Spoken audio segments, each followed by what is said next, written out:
IVe siècle avant Jésus-Christ, Platon décrit avec précision une grande nation qui, d'après des prêtres égyptiens, aurait sillonné les océans des siècles plus tôt et aurait péri dans un immense cataclysme, une nation qu'il appelle l'Atlantide.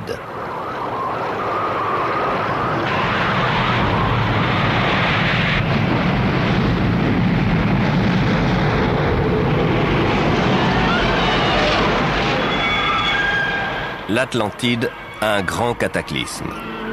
Tout cela rappelle un autre grand mythe, le déluge biblique avec Noé et son arche. Un autre récit méprisé par les scientifiques.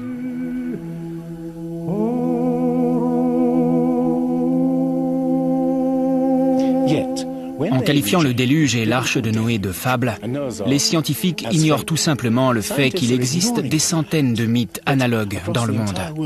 Sans compter que les récits hébreux et mésopotamiens font le même récit d'une catastrophe planétaire qui a quasiment éradiqué l'homme de la Terre avant l'histoire, c'est-à-dire avant la période dont on a des traces écrites.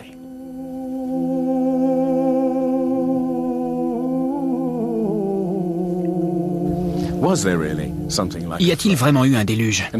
Et si oui, a-t-il détruit une civilisation qui aurait précédé toutes les autres? Je dis bien une civilisation, et non l'Atlantide, car dès qu'on prononce ce nom, les scientifiques s'indignent et cessent d'écouter. À leurs yeux, l'idée d'un déluge planétaire n'est pas respectable. Mais jusqu'à quel point la science est-elle impartiale? Respecte-t-elle toujours ses propres principes, à savoir étudier les faits et rien que les faits? Depuis toujours, la science a tendance à attacher plus d'importance à ses propres théories qu'aux faits eux-mêmes. Les théories sont bâties sur des faits pour expliquer la réalité. Mais dans ce processus, d'autres faits sont mis de côté. Des faits nouveaux peuvent également faire évoluer les théories, mais on les ignore généralement. On appelle tous ces faits des anomalies, c'est-à-dire des phénomènes qui ne cadrent pas avec les théories. Dans un ouvrage controversé intitulé « L'histoire secrète de l'espèce humaine », Thomson et Crémeau montrent le sort réservé à ces faits qui osent contredire les théories dominantes. Au cours des 150 dernières années, les archéologues et anthropologues ont littéralement caché autant de faits qu'ils en ont mis à jour.